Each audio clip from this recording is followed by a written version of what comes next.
এবং বাংলাদেশের প্রতিবাদী দেশপ্রেমিক জনগণ, আমরা প্রতিরোধ যাত্রার পক্ষ থেকে আপনাদের শুভেচ্ছা জানাচ্ছি। আপনারা দীর্ঘ সময় ধরে এই অনুষ্ঠানে আছেন, আপনাদের সাথে আমাদের গভীর কৃতজ্ঞতা।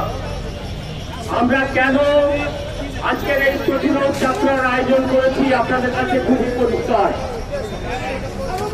আমরা সমস্ত বাংলাদেশের মানুষ আজকে আক্রান্ত।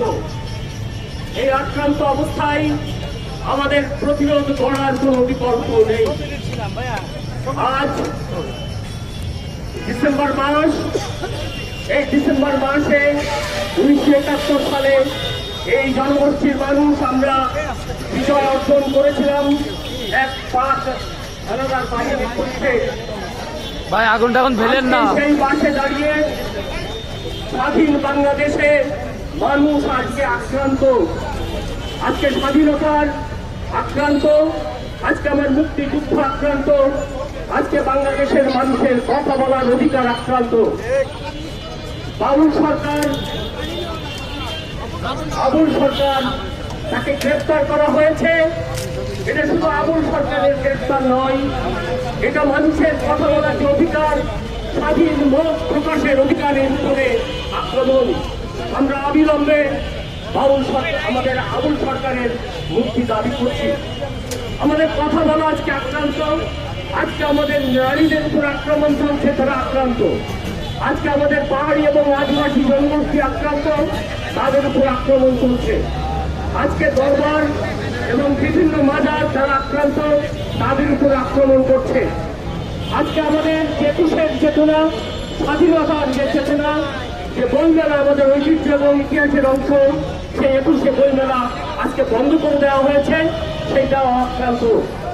আজকে আমাদের মুক্তিযুদ্ধের চেতনার যে ভাষণ, যে 16 ডিসেম্বর যে কুচকাওয়াজ করা হতো প্রতি বছর, সেই কুচকাওয়াজ সারা দেশের মানুষ অত্যন্ত আগ্রহভাবে সেখানে উপস্থিত হতো। আমাদের সেই স্বাধীনতা বিজয় দিবসের কুচকাওয়াজ বন্ধ করে দেওয়া হয়েছে, সেটা আজকে আক্রান্ত। তারা করছে এই কাজগুলো। আমরা তো গত বছর যখন ফ্যাসিস্ট শেখ হাসিনাকে আমরা উৎখাত করেছিলাম আমাদের ব্যাপক ঝুঁকি এবং জীবনের বিনিময়ে, তখন তো আমরা বাংলাদেশ আক্রান্ত হোক, আমাদের স্বাধীন মত প্রকাশ, আমাদের স্বাধীনতা আক্রান্ত আমরা কেউ ভাবিনি।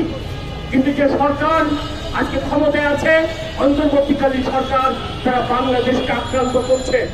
বাংলাদেশের স্বার্থ, বাংলাদেশের যে পোর্টগুলো আছে, সেই পোর্টগুলো বিদেশিদের কাছে দিচ্ছে, আমাদের ব্যবসা বাণিজ্য বিদেশিদের কাছে দিচ্ছে। বাংলাদেশের সমস্ত সম্পদের মালিক বাংলাদেশের জনগণ, কিন্তু বিদেশিদের সাথে যে সমস্ত চুক্তি করা হচ্ছে সেগুলো নাকি প্রকাশ অযোগ্য, প্রকাশ করা যাবে না। বাংলাদেশের মানুষের সম্পদ বাংলাদেশের বাইরের শক্তির সাথে, সাম্রাজ্যবাদী এবং আধিপত্যবাদী শক্তির সাথে যোগ সাধুকে তারা বেহাত করে দেবে, বাংলাদেশের জনগণ জানবে না। এটা কিছুতেই স্বাধীন বাংলাদেশের সংগ্রামী জনগণ মেনে নিতে পারে না। সুতরাং এই সরকার যে আচরণ করছে আমরা তীব্র নিন্দা করি। আজকে ওসমান হাদি যে সংগ্রামের মাঠে ছিল, যে প্রতিনিয়ত গত 1.5 বছর ধরে যা চেহারা বাংলাদেশের মানুষ দেখেছে, তার সাথে আমাদের ভিন্ন মত থাকতে পারে, তার সাথে আমাদের নানা বিষয়ে বিতর্ক থাকতে পারে, কিন্তু তাদের স্বাধীন মত প্রকাশের অধিকারকে আমরা খর্ব করতে পারি না। তার স্বাধীন মত প্রকাশের